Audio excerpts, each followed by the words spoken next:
tunashukuru sana serikali ya awamu ya sita kwa jinsi ilivyoangalia mkoa wa Mbeya katika sekta ya miundombinu. Kwa sababu toka imeingia madarakani kiasi cha shilingi bilioni 286 zimetengwa katika kutekeleza miradi mbalimbali ya maendeleo na hasa barabara katika mkoa wa Mbeya. Mradi mkubwa ambao unaendelea sasa hivi ni mradi wa njia 4, unaanzia pale Saraga mpaka Ifisi kilomita 29 yenye gharama ya shilingi bilioni 138.726. Mradi unaendelea vizuri chini ya mkandarasi Chiko kutoka China. Tumeshamlipa sasa hivi kama bilioni 24 na kazi inaendelea. Tumefikia 34%.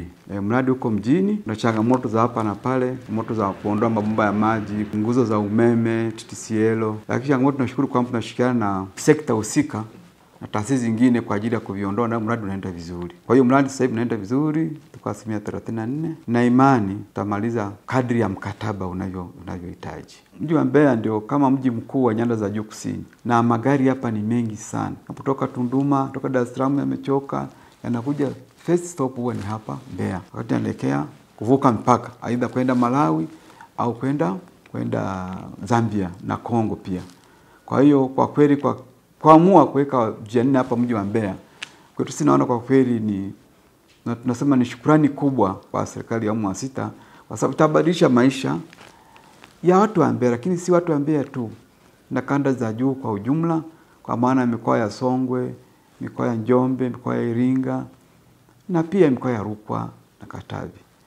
Kwa hiyo na imani kwamba barabara hii itakapokamilika itabadilisha sana sura ya mkoa wa Mbeya, kwa sababu tunajengwa njia 4. Yaani upande wa kushoto kuna magari mawili, upande wa kulia magari mawili, na katikati tunaacha Greenland. Kwa hiyo itakuwa ni mji ambao kwa kweli utakuwa mji mzuri na foleni itakuwa ni historia katika mji wa Mbeya. Lakini pia katika huu mji, katika ujenzi wa barabara tunakusudia pia kuweka taa. Kilomita zote 23 tutaweka taa ili hata watu wanapopita kwa nyakati za usiku wapite bila kuwa na wasiwasi wote, lakini pia wananchi waweze kufanya hata biashara zao hata kipindi cha usiku na mchana. Kwa hiyo tuna imani kukamilika kwa barabara njia 4 tutakuwa maendeleo makubwa sana ya kijamii na kiuchumi katika mkoa wetu wa Mbeya. Mradi mwingine ni mradi wa Songwe Airport. Huu Songwe Airport pale kulikuwa na miradi mitatu. Kwanza kulikuwa na ujenzi wa lile jengo la abiria kwa gharama shilingi bilioni 14, ushakamilika kwa 100%. Lakini pia tulikuwa na ujenzi wa karabati wa runway. Hii runway ina kilomita 3.3. Gharama shilingi bilioni pia 14. Lakini pia tulikuwa na kuweka taa za kuongoza ndege. Hizo pia tushakamilika kwa gharama shilingi bilioni 5. Utaona kwamba jumla hela zilizowekeza pale uwanja wa ndege wa Songwe bilioni 33. Hatuna budi kumshukuru sana serikali ya awamu ya sita kwa ajili ya kuboresha ule uwanja. Kabla hapo ile uwanja kwa kweli ndege kubwa zilikuwa haziwezi kutua pale, lakini pia runway ilikuwa katika hali sio nzuri. Lakini kwa hivyo sasa hivi ule uwanja tunakusudia hata tuiche uwanja wa kimataifa kwa sababu ni jengo ni zuri, runway kilomita 3.3 ni ndefu kabisa. Ndege yote inaweza ikatua usiku na mchana. Kuna mradi wa kule Kasumulu, tunapakana nchi ya Malawi, tunajenga OSBP. OSBP ni kituo kinachojumuisha sekta mbalimbali katika mpaka. Kutakuwa na kituo cha forodha pale, kutakuwa na uhamiaji, kutakuwa pia na polisi, ukaguzi wa vifaa vinavyotoka nje na kuingia TBS, kutakuwa pia na ukaguzi wa mifugo inayotoka na kuingia nchini. Kwa hiyo nafikiri mpakani unajua mambo yalivyo mengi. Kwa hiyo kile kituo kwa gharama shilingi bilioni 26, kile kimekamilika kwa 93%. Bado vitu vichache tu, lakini kimeanza kufanya kazi toka mwaka jana mwezi wa 12. Kuna mradi wa barabara inaitwa Katumba Mbwambo mpaka Tukuyu. Barabara kilomita jumla 86.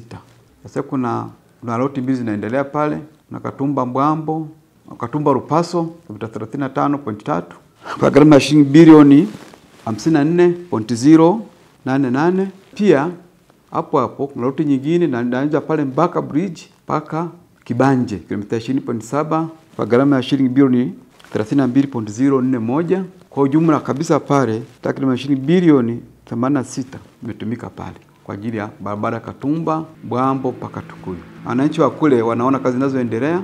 Kandarasi yuko site hasa loti number 3. Ameanza kwa kuchelewa lakini kazi inaenda vizuri. Sasa hivi ana 3%. Nimeshamlipa mkandarasi anaendelea. Lakini hivi ninavyoongea tena leo nimeshapokea hela zingine bilioni 2.7 kwa ajili ya kulipa advance payment ya lot 4. Kwa hiyo nashukuru sana awamu ya sita kwamba ile kazi sasa lot zote 3 kwa sababu ziko pamoja. Lot number 3 na lot number 4. tumemaliza route 3 tunaenda route namba 4. Kuna program ya SEC ambayo serikali imechukua kopo kutoka Benki ya Dunia. Tunaendelea vizuri. Tuna madaraja matatu ambayo jumla yake shilingi bilioni 19. Daraja la Sungwe ili kwa 90% na spani yake ni mita 40 katika barabara hii ya Tanzania. Daraja kubwa limeshakamilika kwa 90%, lakini pia kwa barabara ya Mbeya Rungwa, sehemu za Makongorosi, sehemu inaitwa Rupa. Najenga daraja kubwa spani ya mita 43. Gharama shilingi bilioni 5.6, lakini pia kuna daraja la Biti Manyanga. Tunajenga barabara hiyo kwenye spani ya mita 25 kwa gharama shilingi bilioni 4.6. Na hayo madaraja yote haya kwa asilimia zaidi ya 90 sasa hivi tunavyoongea. Kwa hiyo muda wake ilikuwa unaisha tarehe 11 mwezi Novemba. Sasa hivi kwa asilimia 90. Madaraja kama daraja lishakamilika. Sasa hivi tunaweza paki ni kuweka njia za kuingia daraja tunaita approach roads. Hizi ilikuwa ni reflection ya ile mvua iliyonyesha ya El Nino mwaka 2023-24 ambayo iliathiri sana miundombinu yetu na hasa madaraja. Kwa hiyo serikali kaja na modality kwamba badala ya kujenga embankment na nini, jenga kitu ambacho ni cha kudumu. Kwa sababu kama unakumbuka kipindi kile madaraja ndio yaathirika sana. Na mara nyingi kwenye barabara zetu madaraja yanapoathirika kero inakuwa kubwa sana kwa wananchi na wasafirishaji. Kwa hiyo serikali naishukuru kwa kuona kwamba tutengeneze madaraja au tujenge madaraja ambayo kimsingi huwa ndio kero kubwa, hasa mvua zinapokuwa zinanyesha zikiozoa au zikiondoa madaraja inaleta usumbufu mkubwa kwa wasafiri na wananchi kwa ujumla.